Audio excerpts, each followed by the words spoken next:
কঠিন বিপদের সময় এই দোয়াটি যদি নিম্নে আপনি ৪১ বার পড়তে পারেন তাহলে ইনশাআল্লাহুল আজিজ আমি মাজহারুল ইসলাম বলে দিচ্ছি আল্লাহ তাআলা আপনাকে গায়বী সাহায্য করবেন, যেটা আপনি কল্পনাও করতে পারবেন না। ইনশাআল্লাহ যত বিপদ আছে এই বিপদের মুহূর্তে আপনি যদি জাস্ট শুধুমাত্র ছোট্ট এই দোয়াটা আমাদের মুখের সামনে, যেটা আগিসনি ইয়া রহমান, এই ছোট্ট দোয়াটা যদি আমরা নিম্নে ৪১ বার পড়তে পারি ইনশাআল্লাহুল আজিজ আমি বলে দিচ্ছি আল্লাহ তাআলা গায়বী সাহায্য করবেন। একেবারে বিপদ আচ্ছন্ন, একেবারে বিপদে নিবেদিত হয়ে গেছেন, চারদিক থেকে অন্ধকারাচ্ছন্ন অন্ধকার আপনাকে ছেয়ে রেখেছে। মনে রাখবেন এই বিপদের সময় আল্লাহর উপর ইস্তেআনাত রেখে, ইত্তেবা রেখে, ধৈর্য ধারণ করে আপনি যদি আল্লাহর কাছে চাইতে পারেন এই ছোট্ট দোয়াটা পড়ে ৪১ বার নিম্নে পড়বেন, একেবারে সর্বোচ্চ যতবার পড়তে পারেন বেশি বেশি যদি পড়েন ইনশাআল্লাহ যত বিপদই থাকুক না কেন একেবারে দুনিয়ার সবার কাছ থেকে আপনি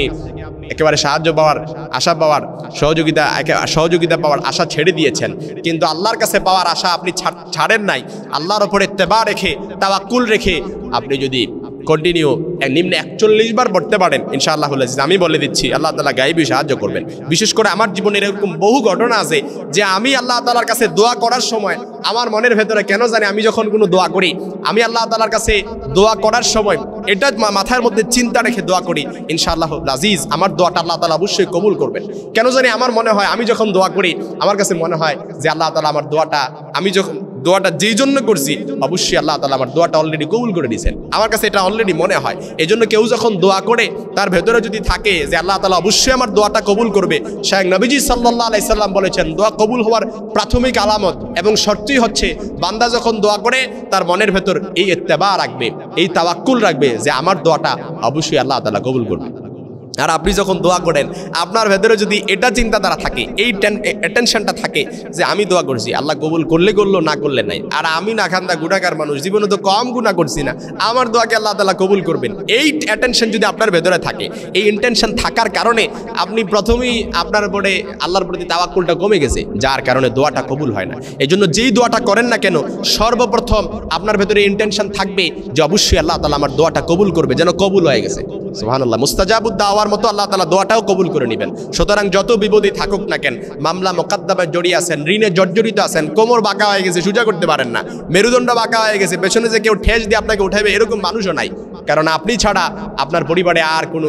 অভিভাবক কেউ নাই। মনে রাখবেন কেউ অভিভাবক না থাকলেও আল্লাহকে অভিভাবক মেনে বিপদের সময় কঠিন মুহূর্তে আপনি যদি আগিসনি ইয়া রহমান এই দোয়াটা ৪১ বার পড়তে পারেন ইনশাআল্লাহুল আজিজ ঋণে জর্জরিত আছেন ঋণ মুক্ত করে দিবেন, বিপদে জর্জরিত আছেন বিপদ মুক্ত করে দিবেন, অভাব অনটন সব কিছু আপনাকে ছেয়ে ফেলেছে, কষ্টে হতাশায় দুঃখ কষ্টে এমনভাবে জীবন নিবেদিত হয়ে গেছে এই দুঃখ কষ্ট লজ্জায় কারো কাছে বলতে পারেন না, কারো কাছে সাহায্য চাইতে পারেন না। কারণ যদি সে ফকির হয়, কেউ যদি ফকির হয় সে কারো কাছে সাহায্য চাইলে পড়ে তার কাছে কোনো কিছু মনে হয় না, কারণ সে ফকির, তার ইজ্জত সম্মান বলতে কোনো কিছু নাই। কিন্তু আপনার তো সামান্য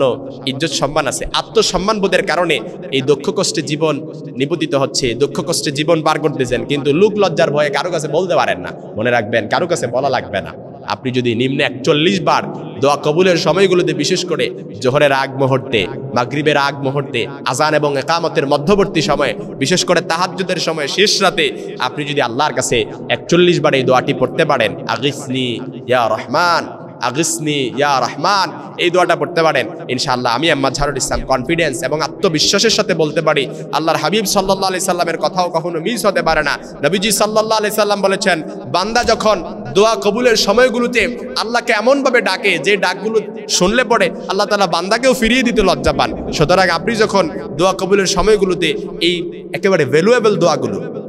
গুরুত্বপূর্ণ দোয়াগুলো পড়ে পড়ে শব্দগুলো উচ্চারণ করে করে আল্লাহর কাছে দোয়া করতে পারবেন ইনশাআল্লাহুল আজিজ আল্লাহ তাআলা আপনার দোয়াটা কখনো ফিরিয়ে দিবেন না, সাথে সাথে কবুল করে দিবেন।